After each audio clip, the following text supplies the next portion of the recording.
ইউনূসকে সরিয়ে দেওয়ার বিষয়টিকে বাংলাদেশের অভ্যন্তরীণ বিষয় উল্লেখ করে এ প্রসঙ্গে সরাসরি কোনো মন্তব্য করতে রাজি হননি সফররত ফরাসি প্রেসিডেন্টের বিশেষ দূত মার্টিন হির্শ। তবে নভেম্বরে ফ্রান্সে অনুষ্ঠিতব্য জি-20 সম্মেলনের আগে বিষয়টি সুরাহা করার তাগিদ দিয়েছেন তিনি।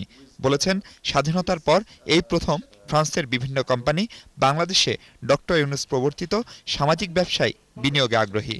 একই সাথে দারিদ্র্য দূরীকরণ সহ অনেক ইস্যুতে সরকার ও ডক্টর ইউনূসের লক্ষ্য অভিন্ন। তাই দেশের উন্নয়নের স্বার্থেই সরকারের সাথে ডক্টর ইউনূসের দূরত্ব দূর করা দরকার। Most important companies who have discovered Bangladesh through the microcredit initiative. ফ্রান্সের বেশ কিছু বড় কোম্পানি ডক্টর ইউনূস এবং ক্ষুদ্র ঋণ কর্মসূচি দিয়েই বাংলাদেশকে চিনেছে।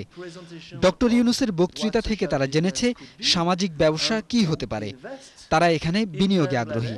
কিছু ভুল বোঝাবুঝির জন্য এত সব উদ্যোগ বা প্রচেষ্টা শেষ হয়ে যাক, আমরা তা চাই না। এজন্য উদ্যোগ নেওয়া উচিত। আমি মাননীয় প্রধানমন্ত্রীর সাথে কথা বলেছি, ডক্টর ইউনূসের সাথেও কথা বলেছি। দেশের উন্নয়নের জন্য দুজনের কথার মধ্যে আমি তেমন পার্থক্য দেখিনি। 3 দিনের সফরে প্রধানমন্ত্রী শেখ হাসিনা ছাড়াও তিনি কথা বলেছেন পররাষ্ট্রমন্ত্রী, অর্থমন্ত্রী, বাংলাদেশ ব্যাংক গভর্নর ও ডক্টর মোহাম্মদ ইউনূসের সাথে।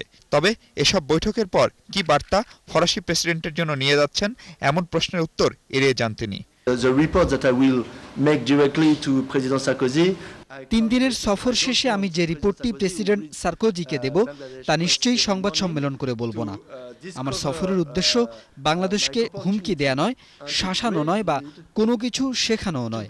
আমার উদ্দেশ্য আর্থসামাজিক ইস্যুতে বাংলাদেশের এগিয়ে যাওয়ার সম্ভাবনার কথাটি জানানো।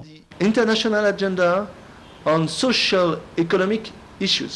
একই সাথে বাংলাদেশ ও ফ্রান্সের দ্বিপাক্ষিক সম্পর্ক জোরদার করতে আরও বেশ কিছু পদক্ষেপ নেওয়া হচ্ছে বলেও জানিয়েছেন প্রেসিডেন্ট নিকোলাস সার্কোজির এই বিশেষ দূত। মাহফুজ মিশু, ATN বাংলা, ঢাকা।